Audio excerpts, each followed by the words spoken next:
পূর্ণ শক্তি নিয়ে এগিয়ে চলেছে ঘূর্ণিঝড় মন্থা। এতে উত্তাল রয়েছে বঙ্গোপসাগর। প্রতি ঘন্টায় বাতাসের গতিবেগ রয়েছে সর্বোচ্চ 90 কিলোমিটার, যা দমকা অথবা ঝোড়ো হাওয়ার আকারে ঘন্টায় 110 কিলোমিটার পর্যন্ত বৃদ্ধি পাচ্ছে। এতে দেশের সব সমুদ্র বন্দরে 2 নম্বর হুঁশিয়ারির সংকেত দেখাতে বলা হয়েছে। মঙ্গলবার আবহাওয়াবিদ ডক্টর মোহাম্মদ উমর ফারুকের সই করা ঝড় সতর্কীকরণ কেন্দ্রের দেওয়া বিশেষ বিজ্ঞপ্তিতে এই তথ্য জানানো হয়। এতে বলা হয়, পশ্চিম মধ্য বঙ্গোপসাগর ও তৎসংলগ্ন দক্ষিণ পশ্চিম বঙ্গোপসাগর এলাকায় অবস্থানরত ঘূর্ণিঝড় মন্থা আরও উত্তর উত্তর পশ্চিম দিকে অগ্রসর ও ঘনীভূত হয়ে প্রবল ঘূর্ণিঝড় আকারে পশ্চিম মধ্য বঙ্গোপসাগর ও তৎসংলগ্ন এলাকায় অবস্থান করছে।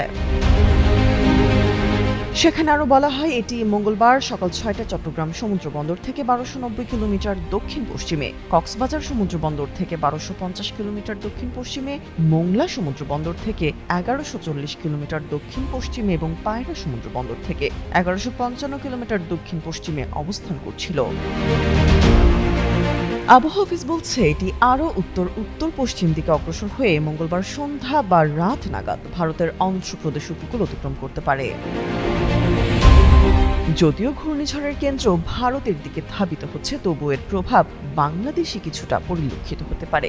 আবহাওয়াবিদ কাজী জেবুন্নেসা জানান, মন্থার সরাসরি আঘাত বা তীব্র প্রভাব বাংলাদেশে পড়ার সম্ভাবনা খুবই কম। তবে এর প্রভাবে সারা দেশে বৃষ্টিপাতের প্রবণতা দেখা দিতে পারে। একই সাথে দমকা বা ঝড়ো হওয়ার কোনো সম্ভাবনা নেই বলেও জানানো হয়েছে।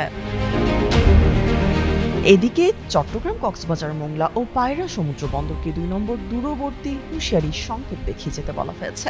উত্তর বঙ্গোপসাগরে অবস্থানরত সব মাছ ধরার নৌকা ও ট্রলারকে পরবর্তী নির্দেশ না দেওয়া পর্যন্ত উপকূলের কাছাকাছি থেকে সাবধানে চলাচল করতে বলা হয়েছে।